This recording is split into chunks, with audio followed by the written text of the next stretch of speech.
Hello everyone, this is Professor Hitesh Mhatre, HOD, Computer Engineering Department of Praveen Patil College of Diploma Engineering and Technology. Today we are going to learn about unit number 4, Arrays and Structure, and the topic is Character and String Input Output.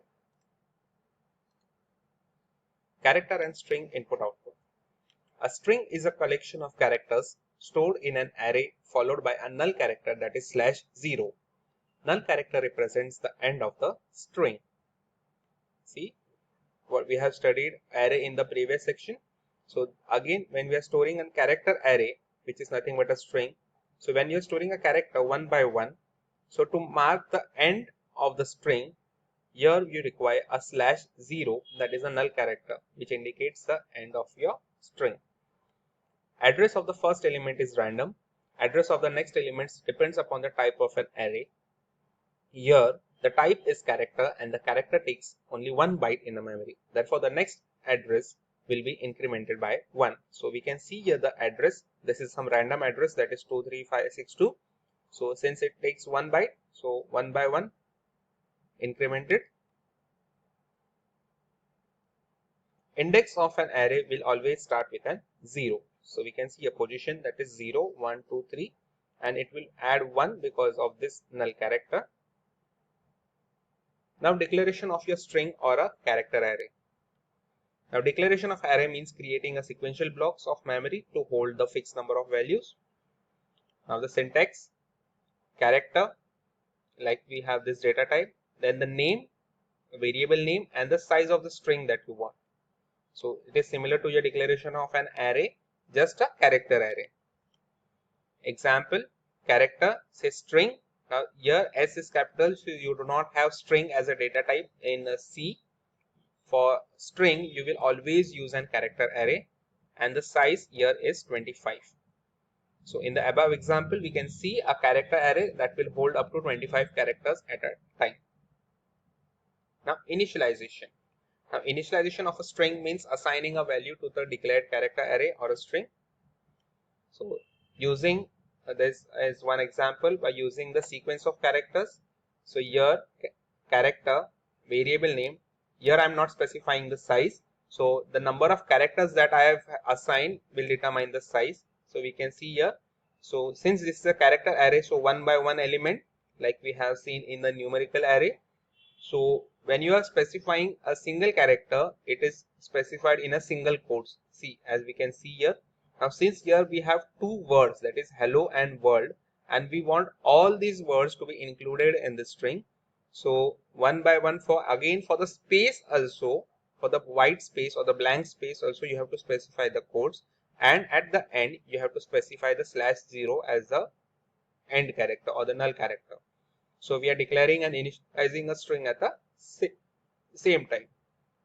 So when we declare and initialize a string at the same time, giving the size of an array is optional, and it is the programmer's job to specify the null character at the end to terminate the string. So like what we have done here.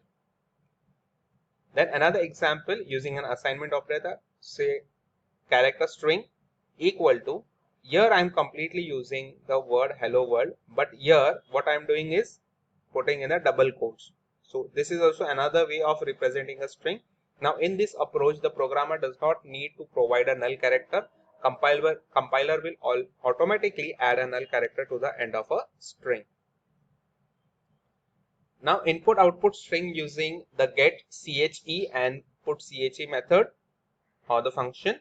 Now this get che reads from console, that is the output window 1 by 1, and then put these characters into a loop using loop. So this is an example.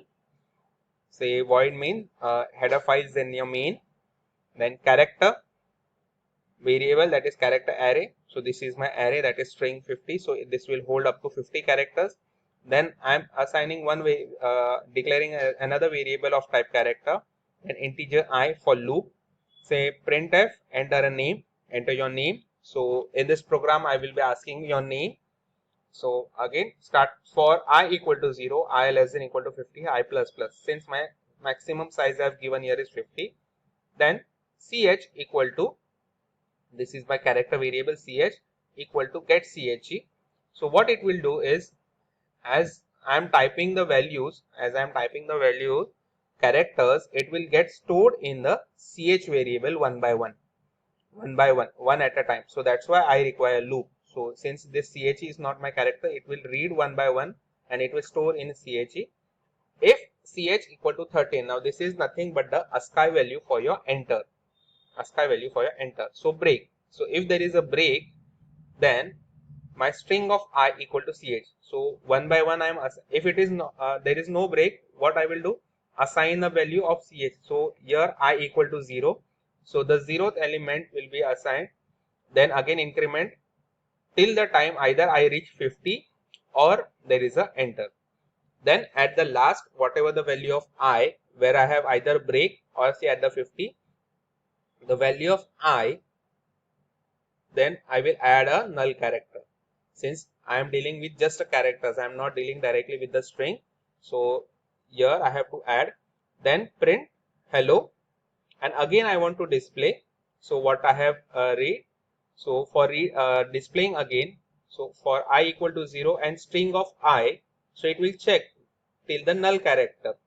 Starting from the first character, it will check till the null character. If it is null character, then it will stop. If it is not a null character, then it will use put ch function. Instead of printf, we will use put ch function to display the characters one by one. So the output, say enter your name. So I have put say DENNIS, say Dennis, and say enter. So I will get as hello Dennis as a response. So what it has done, for the first D was assigned to CHE through to CH using this get CHE, which was assigned to string of I. Then again after up to ENNIS, so after S there was a /0. So here hello was printed, and then using the put CHE, that is string of I. So again starting with Dennis, so after S you got /0, so you will stop. So this is how you use get CHE and put CHE. Next is scanf and printf. Now this what we have already done in so many programs in the previous videos. Scanf is used to read the entire word at a time. The format specifier for the string is %s. Like for integer we are using %d, for float we are using %f. For character it is %c, but when you are considering as a string it is %s. Now whenever you are using a scanf, what happens is that whenever you type multiple words together, whenever it encounters a white space in between, so after that white space it will not consider a string. So we'll see an example here. Simple string is, say printf enter your name, say scanf %s string. So whatever the name you will be entering here will be stored here. Then printf hello and that string. So this is an example, say hello, enter your name. This is say Sachin Tendulkar. So here is a space in between. So it will not consider anything after the first space. So you will get as say hello and Sachin. So you will not get the remaining of the string. Then IO string using getS and putS method. Now getS can read the entire line at a time, and the string will not terminate until you press the enter key. Now this works similar to your scanf and printf. The only difference is here that it will consider all your white spaces also into the string. Like see getS, entire name, getS string. So whatever you write your name, it will when you use putS, it will display as it is. So enter your name. You can see here. We can see a space here between the name, that is say Virat and say Kohli. So there is a space. So it will consider the whole thing, which was not possible in the printf and scanf. These are the references that I have considered for this content. So you can go through this. Thank you.